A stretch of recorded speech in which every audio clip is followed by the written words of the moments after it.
We have discussed about the tenses before. Today we will proceed. Hello everyone, I am Navneet, your English guide. Today, day 2, we will discuss about the tenses. Part 2.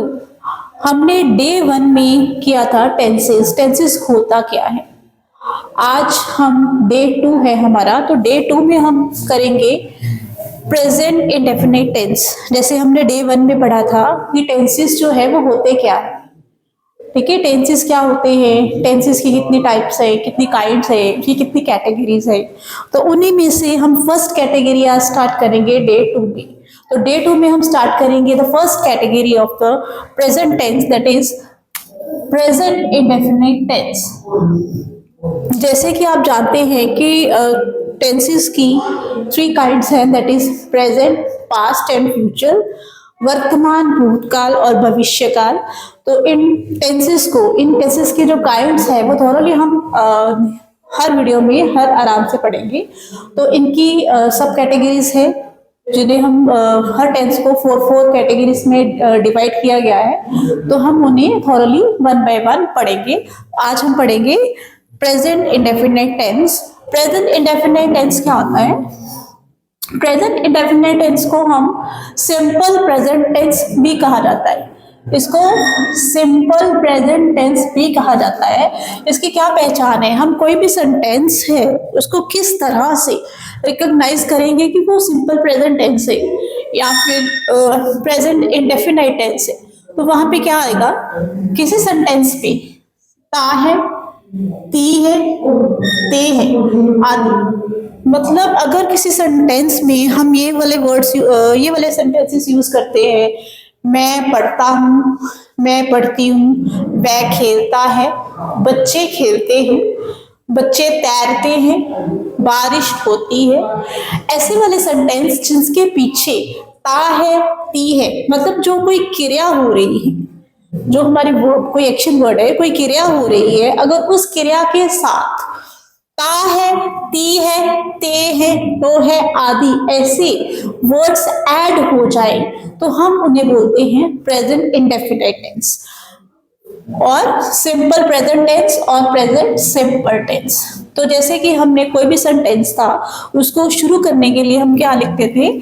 Subject, verb and object. अब एक sentence में हमें सबसे पहले ये पता होना चाहिए कि सब्जेक्ट क्या है, वर्ब क्या है, ऑब्जेक्ट क्या है। हमने एक प्रीवियस वीडियो में बताया था आपको कि सब्जेक्ट क्या है, वर्ब क्या है, ऑब्जेक्ट क्या है, वो हम पहले पढ़ चुके हैं। अगर आपको नहीं इस चीज का पता तो आप वो वीडियो को देख सकते हैं।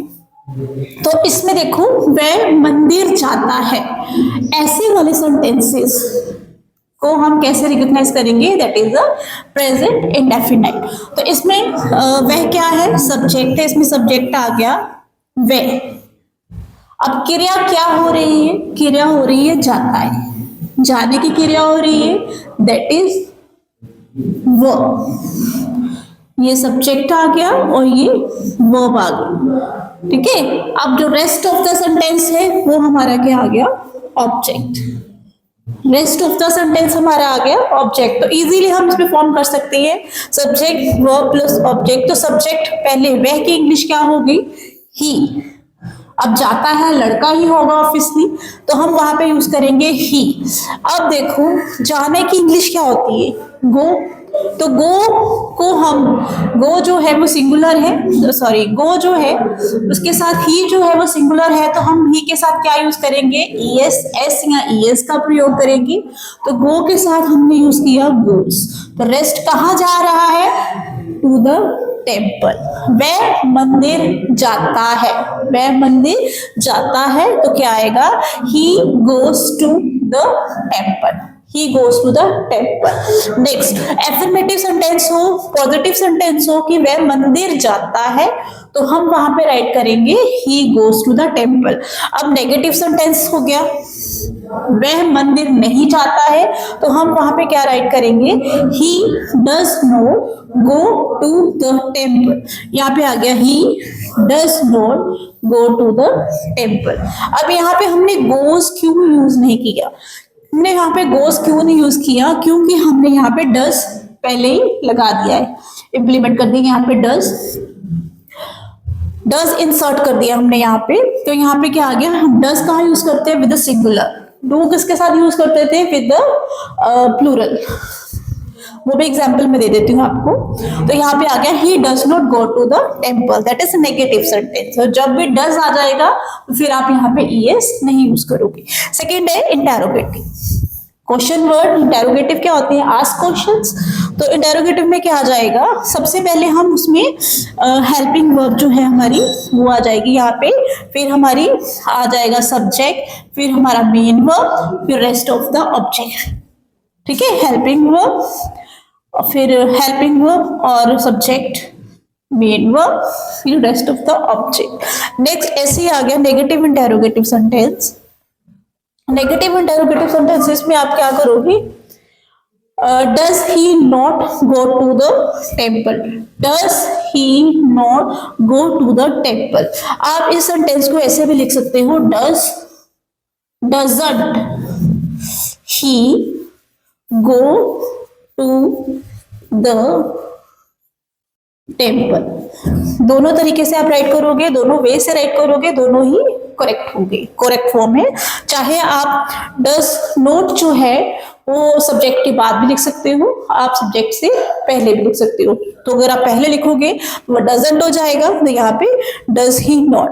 अब मैंने आपको बोला था कि मान लो अगर हम प्लूरल में यूज करते हैं, वह मंदिर जाता है, वे मंदिर जाते हैं। अब ज्यादा प्लूरल की बात की है तो वे क्या आ गया, दे के साथ हम क्या करते हैं use, they go to the temple. अगर नेगेटिव में आएगा तो they do not go to the temple. अगर इंटेरोगेटिव में आ जाएंगे क्वेश्चंस तो आ जाएगा do they go to the temple. अगर नेगेटिव इंटेरोगेटिव कोई सेंटेंस हो तो आप यूज कर सकते हैं don't they go to the temple या do they not go to the temple. ठीक है, अभी आपको क्लियर हो गया होगा कि do and does where we use it. Is it clear? तो नेक्स्ट हम चलते हैं। इनके अलावा ये तो हमारे टेंसेस की जो है वो रिकग्नाइजेशन हो गई कि किस तरह के सेंटेंस है। हम अगर सेंटेंस फॉर्म कर रहे हैं तो उसको अपने माइंड में, जो हिंदी होती है उसके अपने माइंड में रखेंगे, और इसके बाद हम इसको सेंटेंस को फॉर्म कैसे करना है ये तो हमने सीख लिया। अब ये सेंटेंसेस यूज कैसे करते हैं, कहाँ कहाँ पे यूज करते हैं। First of all present indefinite tense का यूज कहाँ होता है, फर्स्ट है to express habits and customs. हम किसी भी हैबिट को, किसी भी कस्टम को एक्सप्रेस करने के लिए यूज करते हैं प्रेजेंट इंडेफिनिट। तो जैसे कि for example I go to temple daily. चलो टेम्पल की तो रोज की हमने नेक्स्ट वीडियो ले ली है। जैसे I brush daily, I brush my teeth, मैं अपने टीथ ब्रश करती हूँ, डेली करती हूँ। तो ये हमारी हैबिट है कि हम अपने जो टीथ है वो ब्रश करते हैं।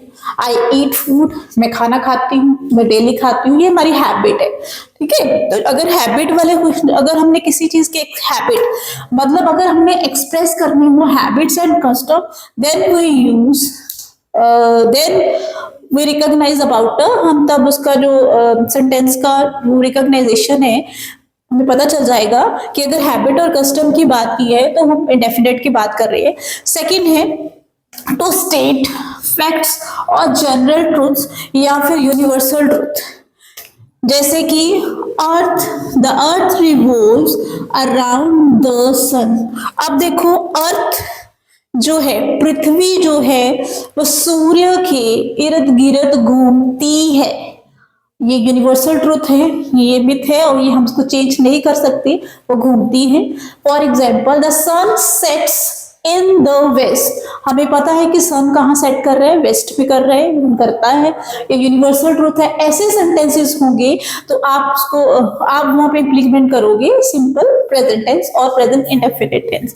इसके अलावा नेक्स्ट देखो, नेक्स्ट है टू रिलेट फ्यूचर प्लान। अगर हम कोई फ्यूचर प्लान किसी रिलेट कर रहे हैं तो हम वहां पे भी हमें रिकॉग्नाइज होगा कि ये हमारा कौन सा है, प्रेजेंट इंडेफिनिट टेंस है। फॉर एग्जाम्पल जैसे कि है the movie starts at 9 o'clock। Movie कब स्टार्ट होती है? 9 बजे। ये हमारा मतलब ये शेड्यूल है, ये टाइम टेबल है। तो अगर हम शेड्यूल को प्लान कर रहे हैं या वो रिलेट कर रहे हैं कि वो स्टार्ट कितने बजे होती है। नेक्स्ट है द ट्रेन लीव्स एट 5:30। जो ट्रेन है वो उतने बजे ही छूटती है, एक शेड्यूल बनाया हुआ है। तो वो ये हैबिट में भी आ जाता है, हैबिट नहीं बोल सकते, मतलब एक उनकी डेली रूटीन है। Then we recognize about the present indefinite.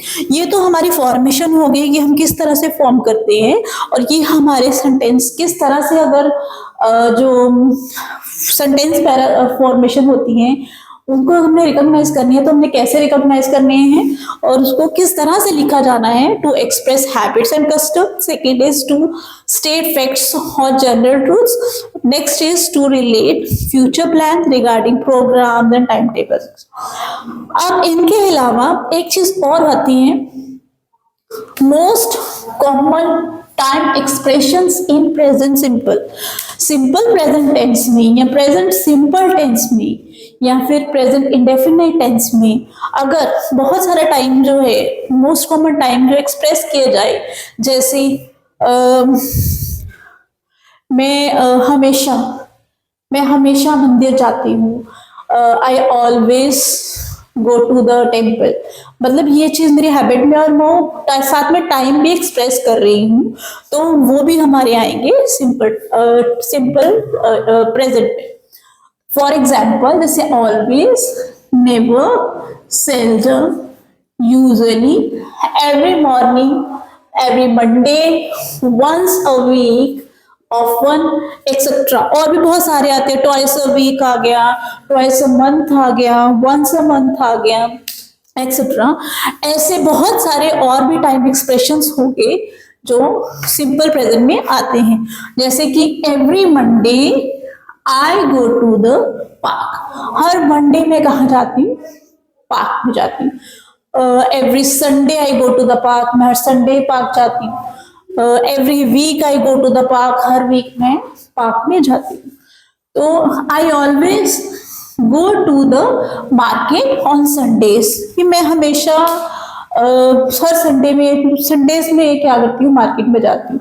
तो जब हम किसी टेंस में, किसी सिंपल टेंस में साथ में टाइम भी एक्सप्रेस करें, तो वो भी हमारा क्या रिकॉग्नाइज होता है, वो क्या है?